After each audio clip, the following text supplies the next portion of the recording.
Robert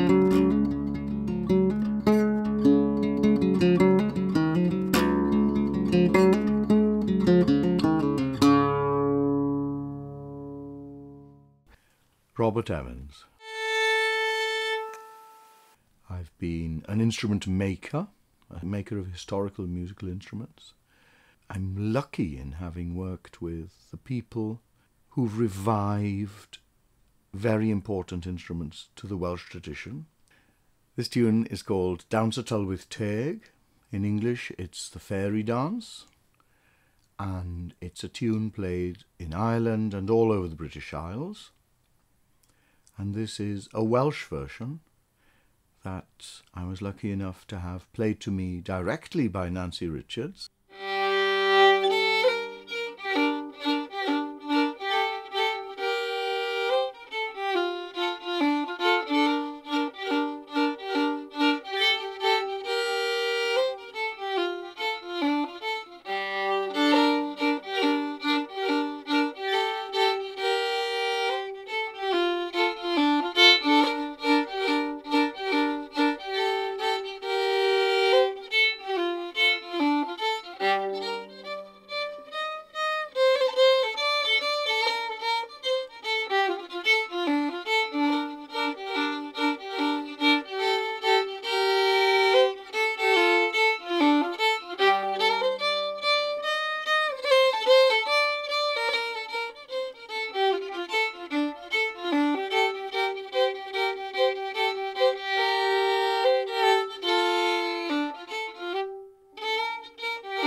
These two tunes are the Polka d'Auvergne and the Red Hour Polka.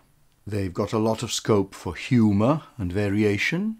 They're quite happy, but there's a lot of variety in the tunes themselves.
I learnt these tunes years ago from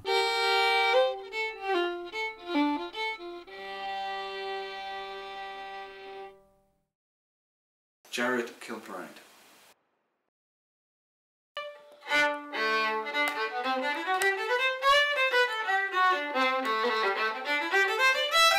I'm a violin maker and restorer, amongst many other things.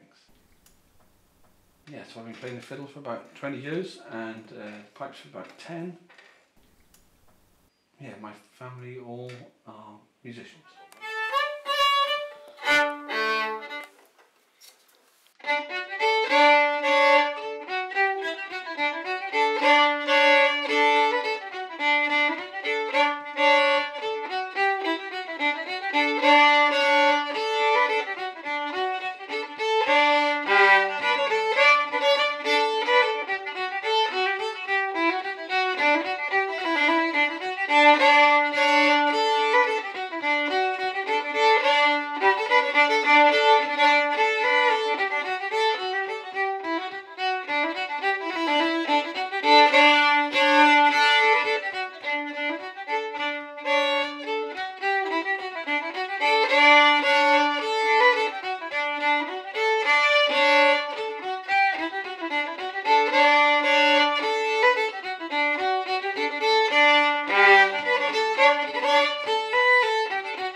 I like these tunes because they've got a lot of life and a lot of momentum, and they're great fun to play.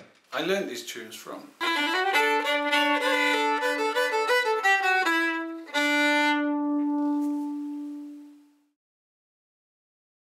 Gavin Morgan.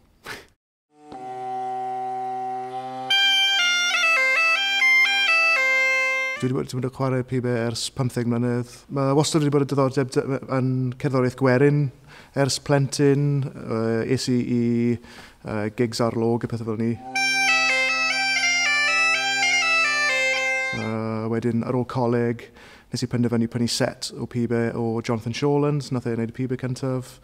A dwi wedi bod yn chwarae nhw ers ni. Yr alw yma yw gwahoddiad. A ddysges i fe yng nghapel Zowar yn Merthyr Tydfil.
Nes i cyd ffeindio bagad pibau Morganog, chwarae misol yn Merthyr.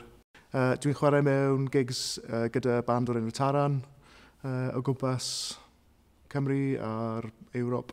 Enw tîm cyntaf yw'r Lily. A nes i ddysgu hwnna yn cyntaf blynedd yn ôl o Anton Owen Hicks. Dwi'n hoffi'r alaw, dwi'n meddwl bod e'n eitha hwylus i chwarae. Mae yna bosibiliadau o amrywiaeth.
Just yn gyflym, enw alaw.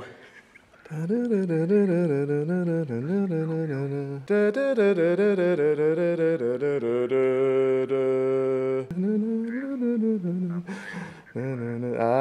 ôl, dwi'n meddwl. Enw'r ail diwn yw Ymgyrchdon y Waenlwyd. A dysgais i hwnna oddi wrth.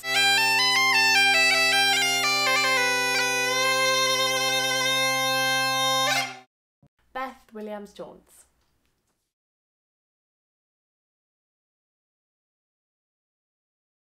Mynydd yr heliwr ydy hwn a fe ddysgais i'r alaw yma yn hi Andy Mac.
Blodau'r flwyddyn yw y fanwylid, Ebrill, Mai,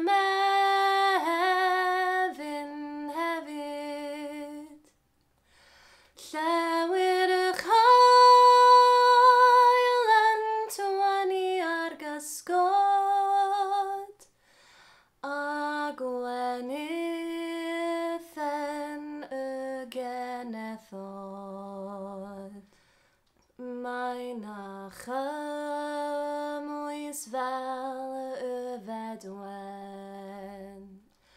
Bertei llun y fel y hardd meillionen. Tegi gwawr y fel bod e hafddydd. Hon yw nod oll glod y gwledydd. Blodau'r flwyddyn yw y fanwylid. Ebrill mae Mehefin hefyd. Llewyr y chael yn tywanu ar gysgod. A gwenydd yn y genethod. Blodau'r flwyddyn, dysgus i fe oddi wrth.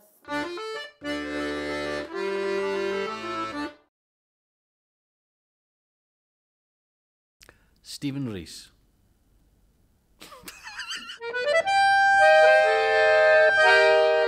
Wy'n dod yn reiddiol o'r Idaman yn y de, ond wedi bod yn byw yn y Gogledd, yn Ngwynedd. Dwi'n gerddor, dwi wedi bod yn aelod o arlog a crastant, a dwi hefyd yn darlithio mewn cerddoriaeth. Dwi'n dechrau chwarae yr acordion pan o'n i'n tua 10 oed. Nath fy mam gi brynu acordion bach i fi, ac fi wedi bod yn chwarae'r pibgon ers rhyw 15 mlynedd.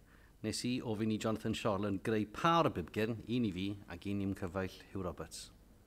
Pan ges i afel yn y pibgon am y tro cyntaf, nath rhywbeth fy nharo i. Tybed oedd e'n bosibl chwarae'r offeryn yma trwy wneud anadlu cilchol, a fe nes i weithio ar y dechneg yna nes mod i'n cael y peth yn gywir. Mae'n ymwneud â natur o'r offeryn. Yn gyntaf, chi ddim yn gorfod cyffodd ar gorsen gyda'ch gwefusau. Dim ombwysio, dych chi i gadw.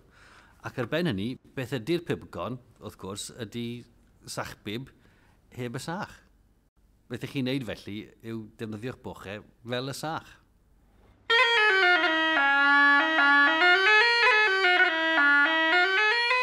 Mae'n swnio'n fwy anodd na yw e. Wrth esbonio'r peth, mae rhywun yn gorfod dweud, wel, ych chi'n anadlu mewn trwch trwyn tra bod chi'n dal awyr yn eich bochau. A tra bod chi'n anadlu mewn, chi'n gwthio'r awyr mas gan ddefnyddio'ch bochau.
Da yw swllt oedd honna, a ges i honna oddi wrth Hugh Roberts. Mae'n gan o Sir Fôn, mae yna fachan sy'n mynd mas achan o Sadwrn i wario'i arian yn y dafarn.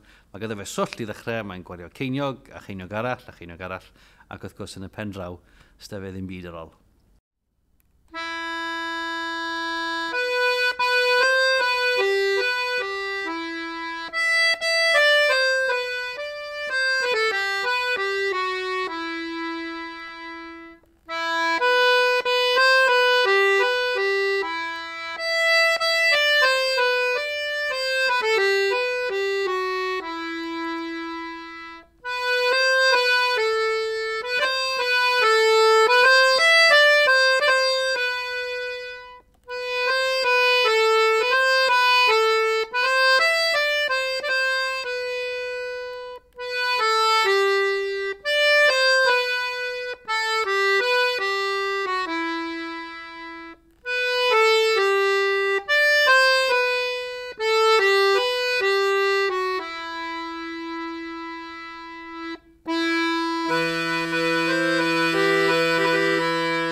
Mae'r fedle fawr yn un o'r alawon sy'n cael ei defnyddio ar gyfer canu cyrolau.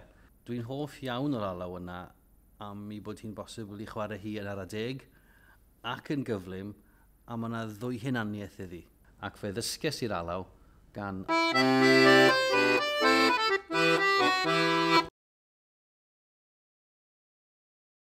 Robin Hugh Bowen.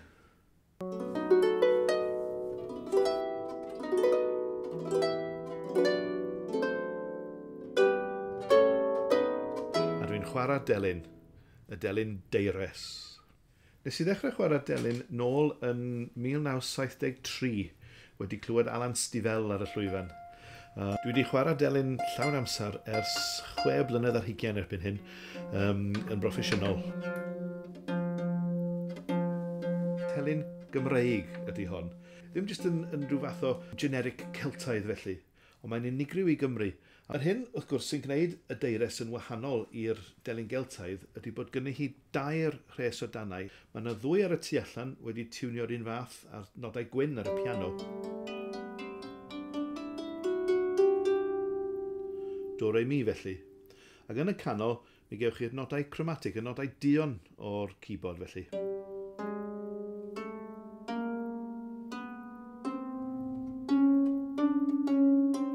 Dechneg arbennig ar y deires na fedrwch chi ddim wneud ar unrhyw delyn arall ydy chwarae'r 2 res allanol ochr yn ochr. Fedrwch chi chwarae alaw syml fel hyn.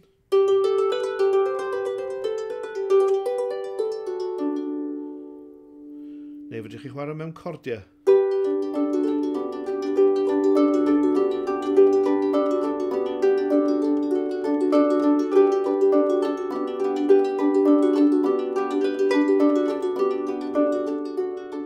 Megan ydy enw'r don gyntaf dwi'n mynd I chwarae. Yn y dull traddodiadol gydag amrywiadau, ond mae'n ddigon difyr I sylwi weithiau bydd y rhai o'r amrywiadau yn tyfu yn alawon yn ei hawl ei hunan. A dyna geir yn yr achos yma, sef merch Megan yn cael ei dilyn gan wyres Megan.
Ges i'r ddwy alaw yma gan...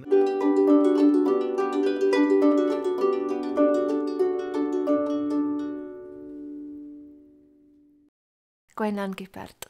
Wel, dwi'n dod o Benllyn. Dwi'n gweithio efo cwmni recordio sain, a hefyd dwi'n perfformio fel telenores a chantores. Dwi wedi bod yn chwarae'r delyn ers mod i'n tua 8 oed. Mi oedd canu gwerin a cherdant yn arbennig yn bwysig yn ein teulu ni, a dwi wedi bod yn canu o oedran ifanc iawn.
Cysur oedd enw yr alaw gynta, ac mi ddysgais i honno gan Llio'r Hydderch. Mae'n siŵr bod y ffordd dwi'n ei chwarae hi chydig bach yn wahanol i'r ffordd mae Llion ei chwarae hi, ond dyna sy'n digwydd wrth gwrs oedd i gerddoriaeth gael ei basio ymlaen yn dau un person i'r llall. Ar ail alaw, un o alawon Llywelyn Alaw y Telynor, wrth y modd yn chwarae alawon cyflym, alawon dawns ar y delyn, a gan elonwy reit y Delynores ddysgu si honna. Peidwch y gofyn i fi beth i enw'r alaw, achos dydw i ddim yn siŵr beth i'r teitl. Do'n i licio trefniant elonwy, oedd na ryw groes ac henni a ryw bethau felly mynd ymlaen, ac oedd hynny yn rhywbeth gwahanol ar y pryd wedyn i mi. Felly, na, dwi'n mwynhau chwarae'r ddwy yn ofnadwy. Mae'n ddifyr clywed can a ydych chi rioed wedi chlywed i o blaen, a does am llawer o bobl wedi chlywed ei pan fyddai'n mynd o gwmpas yn ei chanu hi, a di'n sicr ddim wedi cael ei chyhoeddi. Felly mae'n braf clywed, fersiwn gwahanol hefyd o'r Deryn Du. Mae yna sawl can, y Deryn Du wrth gwrs, a sawl fersiwn ohoni, ond mae hon yn un hollol wahanol. Y deryn di sifrin y goeden, yn trin ei blu a thrwsio'i aden, a di drosta i fôn y fori, i sbio hint yr un rwy'n garu, a di'n genad i mi. Ac os nad wyt ti yn ei nabod, dyweda fi ti y modd i'w ganfod. Dos ti ar maes lle mae'r gwenith gwynaf, a chais yr un sydd yn medil wyraf. A di'n genad i mi.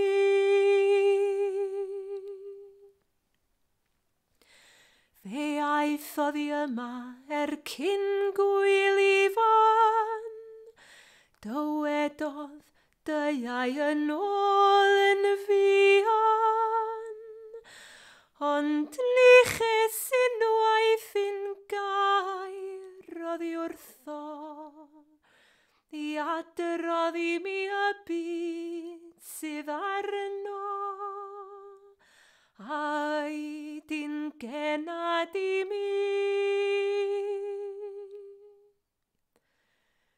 Fe aeth yr haf yn bryd cynhaiaf, cyn hir yn wir fe ddaw yn euaf. Os nad o'n nghariad i nôl yn union, arfur mi drengaf o doriad calon, a di'n genad i mi.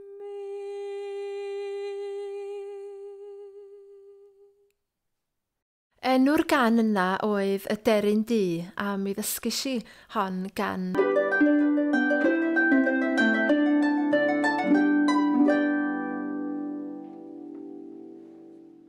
Ceri Matthews. Wy'n ware'r fflwt mwy na'r pibe ar un o bryd.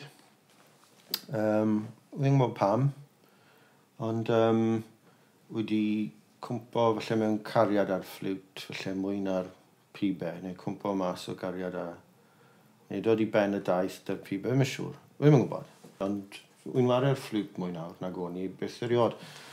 A mater o dysgu'r fflwt, yw e? Ti'n bod broses yw e o ddysgu'r fflwt. Achos mae'n debyg i'r llais, fi wedi dechrau canu hefyd, yn ddiweddar, a fi'n gweld bod y ddoi siwrne yn gyffelyb mewn ffordd. Ti'n mynd ar y jet?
3 tiwn da. Lliw Lili ymysg y draen. Na'r un gynta, gys i wrth o llio. Wedyn ni, yr un yn y cenol, Ginny Ginny yw enw'r tiwn, a gys i hwnna wrth o Christine Cooper. A trydydd, The Vicar of Llanarth yw enw'r tiwn. A bydd y tiwn na da fi am beth fi'n credu, achos mae cymaint o ddrysau lle di agor yn y tiwn na. A ges i hwnna wrth o...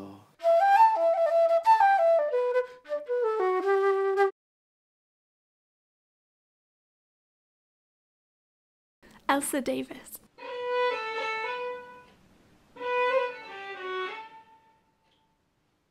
I sort of think I come from Newquay. I'm a fiddle player. I've been playing the fiddle since I was at school, but it was the violin then.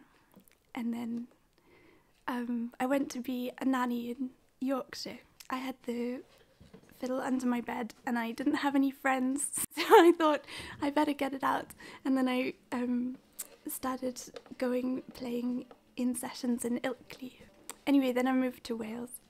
They're amazing people and have you over to play tunes in the kitchen and feed you and feed you with tunes and amazing food.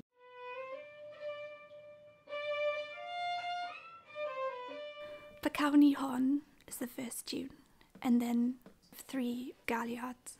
Breudoedd Rhys yn Bach, Little Rhys's Dream, Blodau Gwynwydd, Fruits of the Vine, and Purel Fesir, Perfect Measure. This amazing stomping galliard. I love playing galliards because it reminds me of playing with a whole crowd of friends, just playing in kitchens, and they're just amazing tunes.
I learned these tunes from